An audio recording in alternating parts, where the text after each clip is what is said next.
Gagauziya'dan pay almadığı Quest'a kendi danışmalarına verdi 27 pretendent ama ayırdılar sadece 10 komanda. Türlü lokatsiyalarda uşaklar dattılar türlü yemekleri, çözdüler türlü rebusları, geçme, koda da açma sandı. Bulma sıradaki lokatsiyayı. Hepele uşaklar savaştılar yardım etmeye dostlarına komandada ki kazanma çok puan da ilk başarmak hepsi konkursları. Ребята активно участвуют, и я думаю, что они участвуют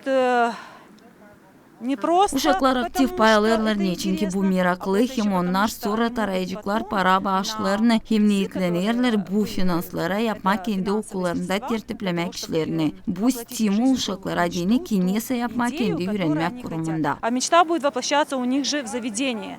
То есть это такой стимул для ребят что-то сделать для своего заведения, учебного заведения. Kasaba Quest'ini geçirirler beraber urban merkezinden hangisi hazırladı uşaklara dini meraklı yarışmakları. Nerede onlar kullandılar dil saydı kendi bilgilerini ama komanda ruhunu da kabilleştirdiler. Квест называется «Равноценный квест», где мы говорим о ценности каждого из человека, независимо от национальности. Quest doğruluğuna hani biz burada laf ederiz her bir insanın zenginliği için. Bakmadan hangi milletten adam mı karı mı onun kolaylıkları için. Bu quest kurulu öyle hani var 10 punkt nerede uşaklar yaparlar verilmiş işleri. Nerede onlar oynarlar da onlar yaparlar mahsus çıkışları. Niyası öğrenirler. Ardımda uşaklar lazım toplasınlar kodu da açsınlar sandığı da bulsunlar sıradaki lokasyayı. В обществе они должны собрать код, после этого они открывают замок и получают направление к следующему заданию. Lokasiyalar Quest'ta bulunardılar yakın birbirine hem Komrat Stadion'un dolayında. Uşaklar savaşardılar koyulmuş vakitin içinde yapmak hepsi lazımlı davaları da gitmeyleri. Uşakların laflarına göre böyle yarışmaklar birleştirirler komandayı hem verirler kolaylık dostlaşma yeni insanlarla ama en önemli kabiliyetler duyguları.